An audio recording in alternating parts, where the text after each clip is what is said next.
Hello everyone! With such a high interest in vampires these days, they're all over television, movies, and bookstore shelves. Many people may be wondering if humans really can survive as vampires. Turns out, sucking blood isn't just fiction fun. In 2011, a 19-year-old Texas man named Lyle Bensley allegedly broke into a woman's apartment and bit her on the neck. This was not bedroom play acting between lovers.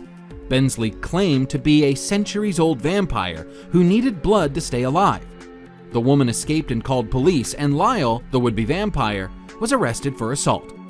But the whole point here is it's safe to drink blood.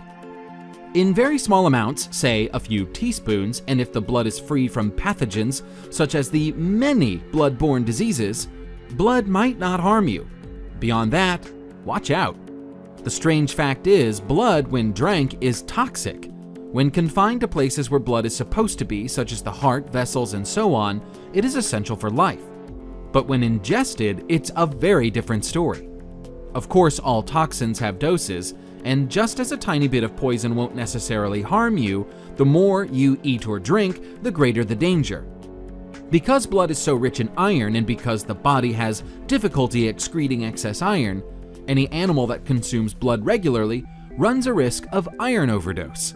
While iron is necessary for all animals, and indeed most life, in high doses it can be toxic. This condition, called hemochromatosis, can cause a wide variety of diseases and problems, including liver damage, buildup of fluid in the lungs, dehydration, low blood pressure, and nervous disorders.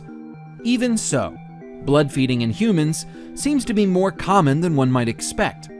John Edgar Browning of Georgia Tech, who has researched the practice, suggests in a BBC article that thousands of people across the United States drink blood for various reasons. Some of these people say the oxygen and iron-enriched substance gives them energy, and none of the drinkers interviewed by Browning have had any ill effects from their behavior. So perhaps they didn't overdo the blood meals. Unlike humans, the bodies of animals that digest blood have adapted specialized digestive mechanisms. For instance, the vampire bat. The vampire bat requires an enormous intake of iron, which helps make hemoglobin for carrying oxygen from the lungs to the body tissues. Yet the iron intake is generally higher than what the bat needs, so it has a special process for secreting the excess. When ingested, the blood goes through a tract that's adapted for extracting nutrients. Research on this system suggests that bats have a mucous membrane along the intestinal tract that acts as a barrier to prevent too much iron from getting into their bloodstreams. You, however, are not a vampire bat. Because humans did not evolve such an iron-extracting mechanism, drinking blood can kill us. If you're thinking of sampling human blood, make sure there's a doctor handy.